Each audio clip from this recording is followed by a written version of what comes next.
Hello दोस्तों, मैं धनंजय गुप्ता आपका स्वागत करता हूं आज एक नई वीडियो में। आज की वीडियो में हम वैद्युत रसायन चैप्टर की एक इम्पॉर्टेंट टॉपिक पढ़ेंगे। आज की इस वीडियो की हमारी टॉपिक है सेल स्थिरांक, जिसको इंग्लिश में हम कहेंगे सेल कांस्टेंट। आज की वीडियो में सबसे पहले हम सेल स्थिरांक को परिभाषित करेंगे। तो यदि सेल स्थिरांक की परिभाषा हम लिखें तो हम लिखेंगे चालकता सेल के दोनों इलेक्ट्रोडों के मध्य की दूरी तथा एक इलेक्ट्रोड के क्षेत्रफल के अनुपात को सेल स्थिरांक कहते हैं। अभी आप इस परिभाषा को पढ़िए और थोड़ा समझने का प्रयास करें। आगे इस वीडियो में मैं आपको बहुत अच्छे से एक्सप्लेन करूंगा, जिसके बाद आपको ये परिभाषा बिल्कुल समझ में आ जाएगी और इससे संबंधित कोई भी कंफ्यूजन आपके माइंड में नहीं रहेगा और एक बहुत ही अच्छा कॉन्सेप्ट आपके माइंड में बन के तैयार होगा। सेल स्थिरांक को हम जी स्टार से प्रदर्शित करते हैं। तो देखिए, हम कैपिटल जी लिखेंगे, इसके ऊपर स्टार बनाएंगे, इसको हम कहते हैं जी स्टार। सेल स्थिरांक को जी स्टार से प्रदर्शित करते हैं। यदि इस परिभाषा के अनुसार सेल स्थिरांक के लिए हम समीकरण लिखें तो हम लिखेंगे जी स्टार बराबर एल बटे ए। इस समीकरण में एल प्रदर्शित करता है सेल के दोनों इलेक्ट्रोडों के मध्य की दूरी को और ए यहाँ पर प्रदर्शित करता है किसी एक इलेक्ट्रोड के क्षेत्रफल को, जो कि अभी हमने परिभाषा में पढ़ा कि दोनों इलेक्ट्रोडों के मध्य की दूरी और एक इलेक्ट्रोड के क्षेत्रफल के अनुपात को सेल स्थिरांक कहते हैं। अब इस परिभाषा को हम थोड़ा और अच्छे से समझने का प्रयास करते हैं ताकि हमारे माइंड में एक कॉन्सेप्ट बन जाए और हमारा कॉन्सेप्ट बिल्कुल क्लियर रहे। इस परिभाषा को समझने के लिए सबसे पहले हम एक चालकता सेल बनाएंगे। तो देखिए, यहाँ पर मैंने एक चालकता सेल तैयार किया है। जब भी कोई चालकता सेल तैयार किया जाएगा तो इसमें दो इलेक्ट्रोड लगाए जाएंगे और ये इलेक्ट्रोड प्लेटिनम के होते हैं। मैंने आपको पिछली वीडियो में चालकता सेल की संरचना और चालकता सेल के उपयोग को बहुत अच्छे से समझा दिया था। यदि आप उस वीडियो को नहीं देखे हैं और आप देखना चाहते हैं तो इस वीडियो के डिस्क्रिप्शन से देख सकते हैं। तो देखिए, जब भी कोई चालकता सेल बनाया जाएगा तो इसमें दो इलेक्ट्रोड लगाए जाएंगे। ये देखिए, दोनों इलेक्ट्रोड हैं जो कि प्लेटिनम के इलेक्ट्रोड हैं। जब चालकता सेल को हम बनाएंगे तो एक इलेक्ट्रोड जो हम लगाएंगे उसका एक निश्चित क्षेत्रफल होगा। मान लीजिए इस इलेक्ट्रोड का क्षेत्रफल ए है और इसका भी क्षेत्रफल ए ही है। इसका ये क्षेत्रफल अब बाद में परिवर्तित नहीं होगा, ये निश्चित या स्थिर रहेगा।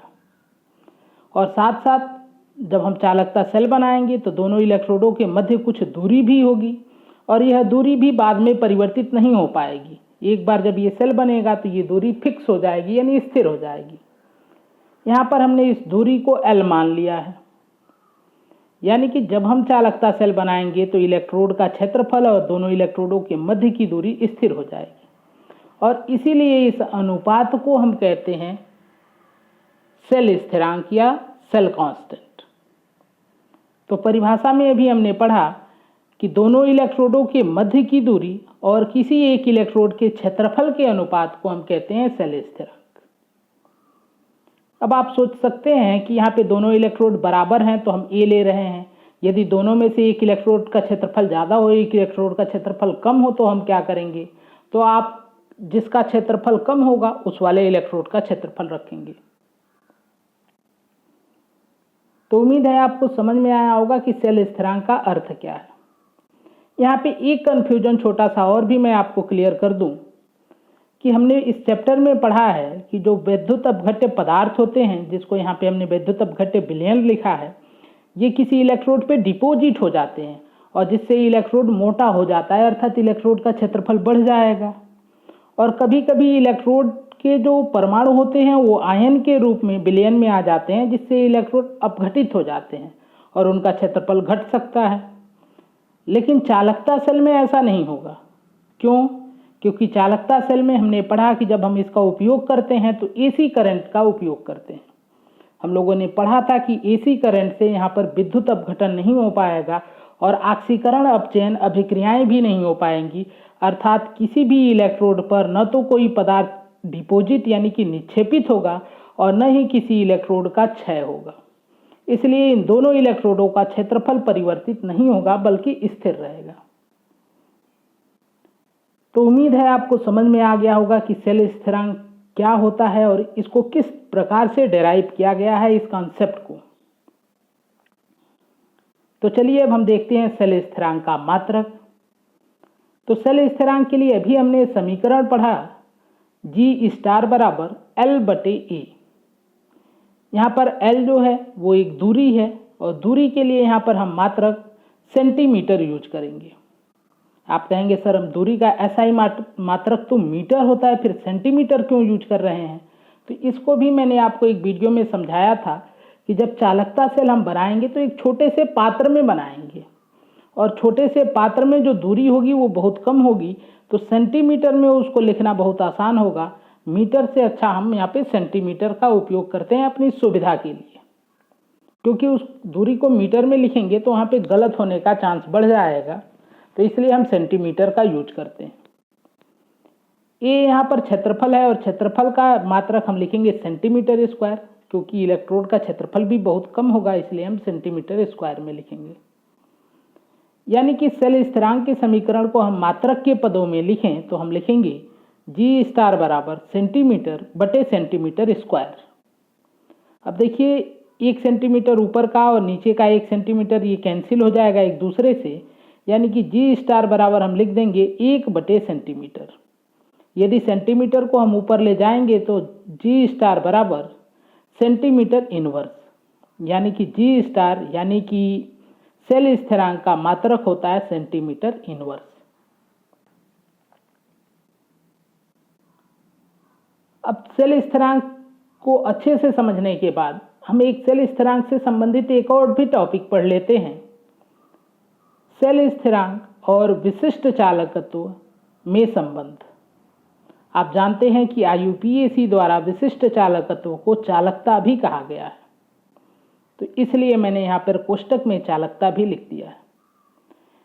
इस संबंध के लिए हम एक फार्मूला डेराइव करेंगे जो कि बहुत आसान है, आप एक बार देखेंगे आपको कभी नहीं भूलेगा। पिछली वीडियो में हम लोगों ने एक सूत्र पढ़ा था, आप फिजिक्स में भी इस सूत्र को पढ़े होंगे कि R बराबर रो इंटू L/A। R यहाँ पर प्रतिरोध है, रो यहाँ पर एक नियतांक है जिसको हम विशिष्ट प्रतिरोध कहते हैं, L यहाँ पर दोनों इलेक्ट्रोडों के मध्य की दूरी है और A यहाँ पर एक इलेक्ट्रोड का क्षेत्रफल है।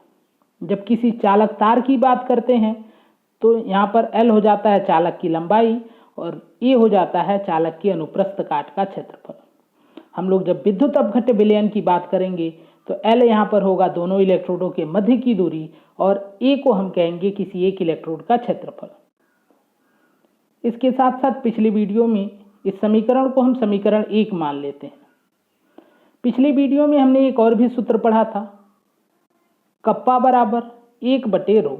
देखिए ये सिंबल है थोड़ा टेढ़ा किए, इसको हम पढ़ते हैं कप्पा, और ये जो पी के जैसा आपको दिख रहा है इसको हम पढ़ते हैं रो। ये दोनों ग्रीक सिंबल होते हैं। इस समीकरण में कप्पा जो है विशिष्ट चालकत्व है जिसको आप चालकता भी कहते हैं, और रो यहाँ पर है विशिष्ट प्रतिरोध। आप लोगों ने इस समीकरण के आधार पर विशिष्ट चालकत्व की परिभाषा भी लिखी थी कि विशिष्ट प्रतिरोध के व्युत्क्रम को विशिष्ट चालकत्व कहते हैं। अब यदि इस फार्मूले में हम थोड़ा सा पक्षांतर कर दें और यहाँ से रो का मान निकालें तो हम कप्पा को इधर ला देते हैं और रो को क्रॉस मल्टीप्लाई करके हम इधर भेज देते हैं। यहाँ पे पक्षांतर नहीं कहेंगे, हम क्रॉस मल्टीप्लाई कहेंगे। तो देखिए हम लिखेंगे रो बराबर 1/कप्पा। अब यहाँ से जो रो का मान हमको प्राप्त हो रहा है इसको समीकरण 1 में रखेंगे। तो देखिए हमारा समीकरण 1 यह वाला है, जिसको एक बार और भी मैं यहाँ पे लिख दे रहा हूँ, R बराबर रो इंटू L/A। यह है आपका समीकरण 1। यहाँ पे आप रो का मान रखिए, रो के जगह पे देखिए हमने इसका मान रख दिया है।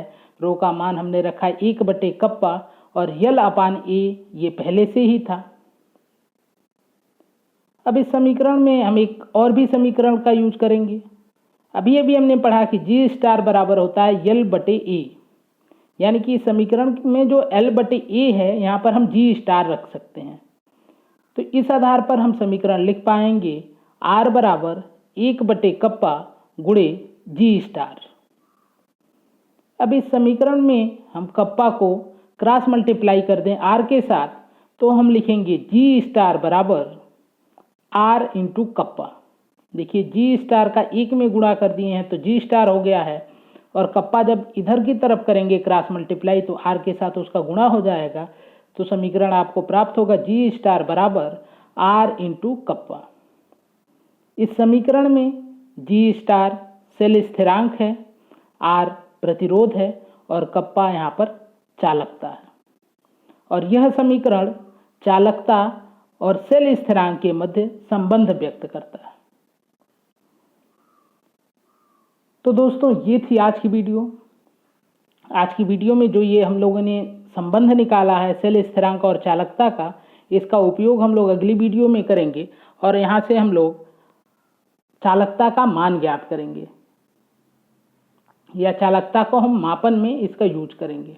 कैसे यूज करेंगे वो हम अगली वीडियो में देखेंगे। आज की वीडियो में बस इतना ही। उम्मीद है वीडियो आपको पसंद आएगी। वीडियो आपको पसंद आती है तो वीडियो को लाइक करें, मेरे चैनल को सब्सक्राइब करें, साथ में बेल आइकन प्रेस करें और वीडियो से संबंधित अपने विचार को कमेंट बॉक्स में ज़रूर लिखें। आज की वीडियो देखने के लिए आपका धन्यवाद। मिलते हैं आपसे अगली वीडियो में एक नई ऊर्जा और नई सोच के साथ।